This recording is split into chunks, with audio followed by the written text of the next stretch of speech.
Rương cá chia đỏ cái chia sát mình miến khanh riềuព្រះបរមសាស្តាកាលទ្រង់គង់នៅ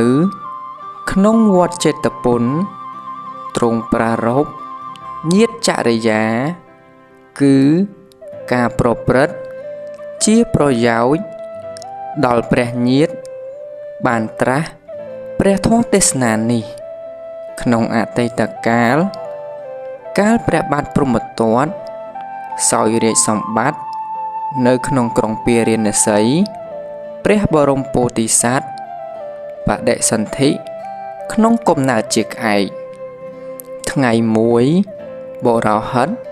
របស់ព្រះរាជាងូតទឹកក្នុងស្ទឹងក្រៅនគរផាត់ម្សៅតែងកាយប្រដាប់កម្រងផ្កាស្លៀកសំពត់សមនឹងយស័ក្តិកំពុងធ្វើដំណើរចូលព្រះនគរនៅលើចុងសស័កបន្ទាយចិត្តព្រះនគរមានក្អែកពីរទុំនៅទីនោះបណ្ដាក្អែកទាំងពីរនោះក្អែកមួយនិយាយនិងក្អែកមួយទៀតថាណែសំឡាញ់ខ្ញុំនឹងជុះអាចដាក់ក្បាលព្រាមនេះក្អែកមួយទៀតជុំទាស់ថាអ្នកគុំនឹកចង់សប្បាយយ៉ាងនេះឡើយព្រាមនេះជាអ្នកធំធម្មតាការបង្កពាវរានិងអិសរជនអ្នកនឹងជួបប្រសពនឹងផលអាក្រក់ក្រៃលែងណាស់ព្រោះថាកាលបើព្រាមនោះក្រោធហើយនឹងធ្វើឲ្យក្អែកទាំងអស់ឲ្យវិនាសបានក្អែកមួយនោះពោលថាខ្ញុំមិនអាចផ្លាស់ប្ដូរចិត្តបានក្អែកមួយទៀតពោលថាបើយ៉ាងនោះ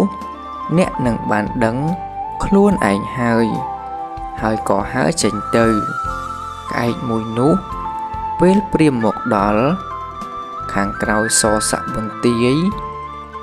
ក៏ធ្វើជាបន្ទន់ខ្លួនចុះហើយជុះអាចដាក់ក្បាលព្រាមនោះព្រាមក្រោតចងពៀនិងវងក្អែកគ្រានោះទាសីបំរើខាងបុកអង្គរម្នាក់យកស្រូវហាលនៅក្បែរផ្ទះអង្គុយយាមរួចក៏ដេកលក់ទៅពពែរោងវែងមួយដឹងថាទាសីនោះធ្វេប្រហែសក៏មកស៊ីស្រូវទាសីនោះភ្ញាក់ឡើងឃើញពពែក៏ដេញទៅពពែលួចមកស៊ីស្រូវពេលទាសីនោះដេកលក់យ៉ាងនោះឯងអស់វរៈពីរបីដងទាសីនោះក៏ដេញពពែនោះទៅទាំងបីដងហើយគិតថាកាលពពែស៊ីរឿយនឹងស៊ីស្រូវអស់ពាក់កណ្ដាលអញនឹងខាតប្រយោជន៍ជាច្រើនពេលនោះត្រូវធ្វើយ៉ាងណាកុំឲ្យពពែមកបានទៀតនាងក៏កាន់ចន្លោះគ្រឿងអុជបំភ្លឺធ្វើអំពីជ័រនិងស្លឹកឈើឬធ្វើដោយសម្បកឈើមានជ័រមានច្រើនយ៉ាងចន្លោះស្លឹកចន្លោះក្រាស់ចន្លោះស្មាច់អង្គុយធ្វើដូចជាដេកលក់កាលពពែចូលមកស៊ីស្រូវក៏ក្រោកឡើងគប់ពពែដោយចន្លោះពពែក៏ត្រូវភ្លើងឆេះការរាងកាយត្រូវភ្លើងឆេះពពែគិតឲ្យភ្លើងរលត់ទើបរត់ទៅយ៉ាងលឿនយកខ្លួនត្រដុសនឹងខ្ទមស្មៅមួយដែលនៅជិតរោងដំរីខ្ទមនោះក៏ឆេះសន្ធោសន្ធៅអណ្ដាតភ្លើងដែលកើតអំពីខ្ទមនោះរៀលទៅឆេះរោងដំរីការរោងដំរីឆេះខ្នងដំរីក៏ឆេះដែរដំរីនីមួយមានខ្លួនរបួសយ៉ាងដំណំ ពួកหมอដំរី មិនអាចនឹងព្យាបាលឲ្យជាបានក៏ក្រាបទូលព្រះរាជាក៏ត្រាស់នឹងបុរហិតថាលោកអាចារ្យមកដំរីអស់ថ្វីដៃដែលនឹងរក្សាវងដំរីហើយលោកល្មមនឹងស្គាល់ថ្នាំអ្វីខ្លះឬបុរហិតទូលព្រះរាជាតម្រាស់ថាព្រះករណាថ្លៃវិសេសព្រះរាជាត្រាស់សួរថាបានអ្វីទើបគួរបុរហិតក្រាបទូលថាបបិទ្ធមហារាជទាល់តែបានខ្លាញ់ក្អែកទើបអាចព្យាបាលបានព្រះរាជាត្រាស់ថាបើដូច្នោះអ្នកទាំងឡាយចូលប្រើមនុស្សឲ្យទៅសម្លាប់ក្អែកយកខ្លាញ់មកចោះចាប់តាំងពីពេលនោះមកមនុស្សទាំងឡាយក៏នាំគ្នាទៅសម្លាប់ក្អែកមិនបានខ្លាញ់ក៏បោះចោលជាគំនរក្នុងទីនោះមហាភ័យបានកើតឡើងដល់វងក្អែកគ្រានោះមហាបុរសមានវងក្អែក80000ជាបរិវារនៅក្នុងព្រៃខ្មោចមានក្អែកមួយមកប្រាប់ព្រះពោធិសត្វអំពីភ័យដែលកើតឡើងដល់វងក្អែកព្រះមហាក្សត្រត្រេះរិះថាវាអាត្មាអញចេញហើយអ្នកដតីដែលអាចបំបត្តិភ័យដែលកំពុងកើតឡើងដល់ពួកញាតិរបស់អញមិនមានឡើយអញត្រូវកំចាត់ភ័យនោះហើយរំពឹងនឹកដល់បារមី10ប្រការធ្វើមេត្តាបារមីឲ្យជាបុរេចារឹកប្រកបដោយកិរិយាប្រព្រឹត្តទៅក្នុងខាងមុខឲ្យជាប់ចិត្តប្រកបដោយកិរិយាត្រាច់ទៅក្នុងខាងមុខហើយហើទៅម្នាក់ឯងប៉ុណ្ណោះចូលទៅតាមប្រហោងបង្អួចដែលគេបើកទុកចូលទៅលាក់ខ្លួននៅខាងក្រោមរាជាសនៈពេលនោះអាមាត្យម្នាក់ធ្វើអកប្បកិរិយានិងចាប់ស្ដេចក្អែកពោធិសត្វព្រះរាជាត្រាស់ហាមឃាត់ថាក្អែកចូលមករកទីពឹងកុំចាប់ក្អែកនោះឡើយស្ដេចក្អែក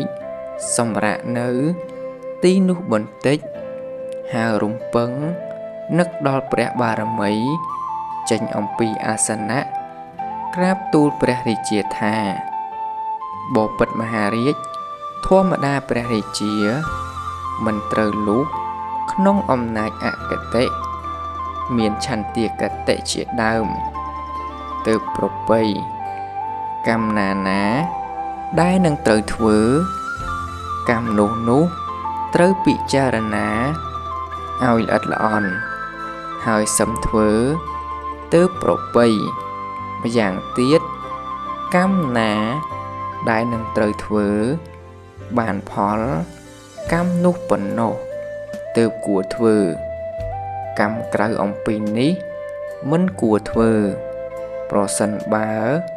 ព្រះរាជាទាំងឡាយទ្រង់ធ្វើកម្មដែលធ្វើទៅមិនសម្រេចផលនោះមហាភ័យមានមរណភ័យជាទីបំផុតរមែងកើតឡើងដល់មហាជនត្បិតបុរហិតស្ថិតនៅក្នុងអំណាចនៃការចងពៀបានក្រាបទូលកុហកធម្មតាខ្លាញ់រាវ